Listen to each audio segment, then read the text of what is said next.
Hi, my name is Bupe, and I am a speaker. You know, the amazing thing is that even as I tell you that I am a speaker, there's an alarm in my head that's going off, and it is saying lie detected. Lie detected. And you may say, why? Because somewhere in my mind, I believe that before I can be called a speaker, I need to have spoken before the World Bank, the IMF, the G8 summit, and the European Union. Then I can come here and say that I am a speaker. You see, if anyone else comes to me and they say they are a speaker, I will believe them, no questions asked. To believe myself is a different story. When you leave this place, many things will change.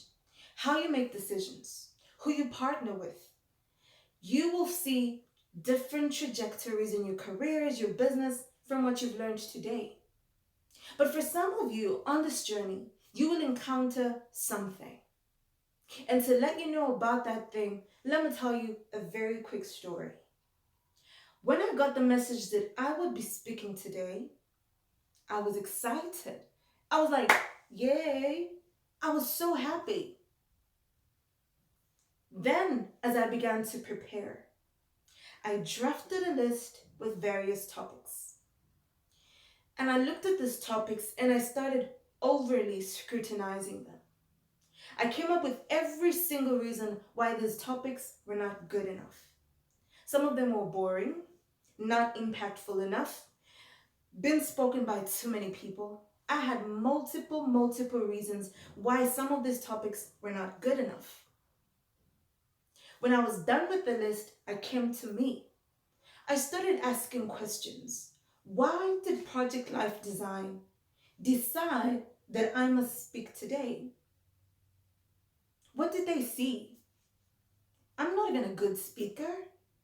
I don't even speak often. What makes them think that I deserve this 15 minutes? And instead of looking for reasons why they chose me, by maybe looking at my past success, how I'm actually a good speaker, I focused on reasons why they should not have chosen me. And when I did that, I came to this conclusion. I should call them and let them know, I'm sorry, something came up. Um, I'm sorry, but thanks for the opportunity. That was my plan. Call them and let them know that I was no longer available. Of course, nothing had come up, but I just wanted to shy away from this opportunity. Before, and thank God, before I could call them, it hit me that what I was facing is the imposter syndrome. And I said, this is exactly what I will speak about. You see, the imposter syndrome is the belief that even though people believe you're competent and capable, you're actually not.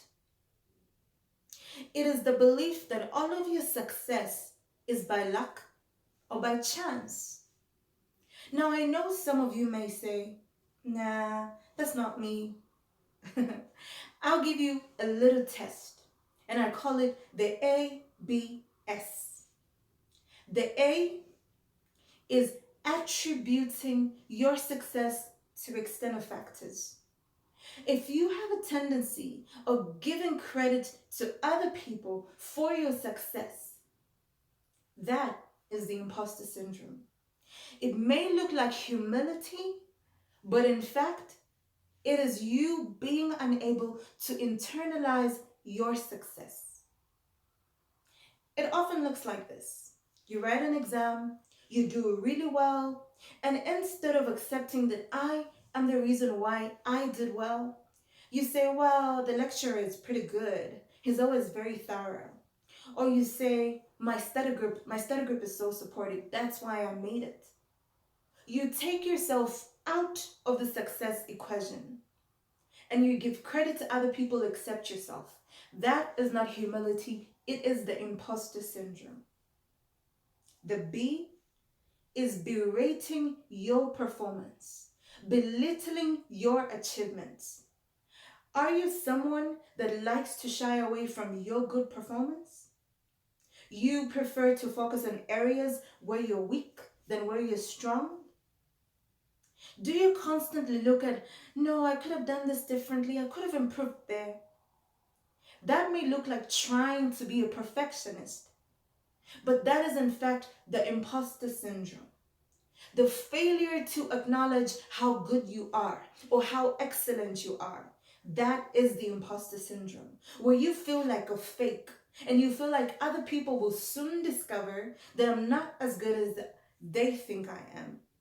That is the imposter syndrome.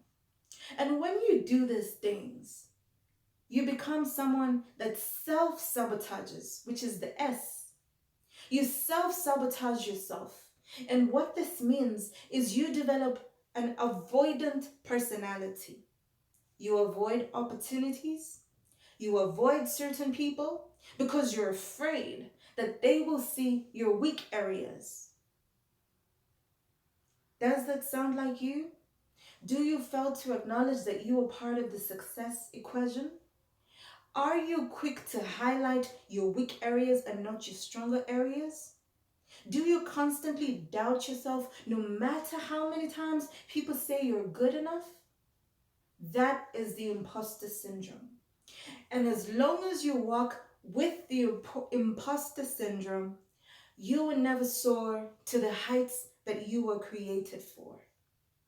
So you must say, how do I stop this cycle? Here's how. 3 ways. Number 1, understand that life is not a lotto. Life is not a jar or a dish full of names where a machine randomly picks up a name and says, this opportunity will be given to Bupe. That is not how life works. When opportunities are given to you, trust me, you have already been scrutinized. You have been assessed and reviewed.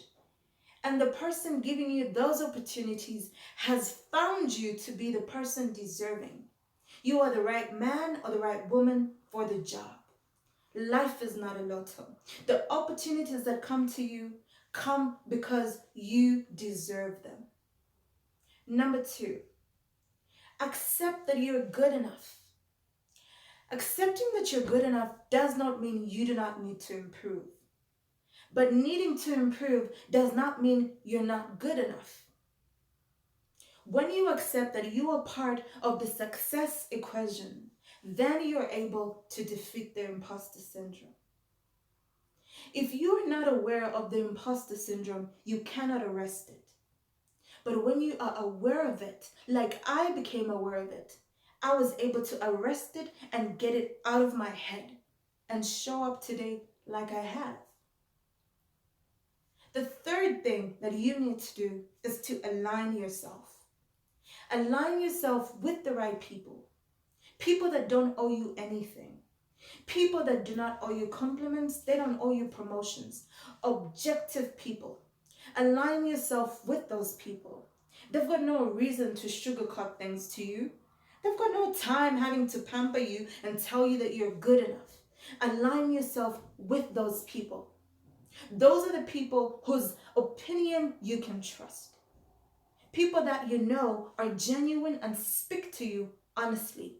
Mentors, coaches, such people, they have no business trying to make you feel good about yourself. They will tell you like it is. And when they say you're good and you deserve it, then trust me, you are good and you deserve it. The imposter syndrome will appear over and over again. But when you master it and become aware of it, then you can arrest it. My name is Bupe, and I have come to believe that I do not need to speak at the IMF. I do not need to speak at the World Bank before I can believe that I am a speaker. You don't have to attain your highest achievement or your highest desire before you can believe that you are capable and you are competent. My name is Bupe. and I am a speaker. Thank you very much.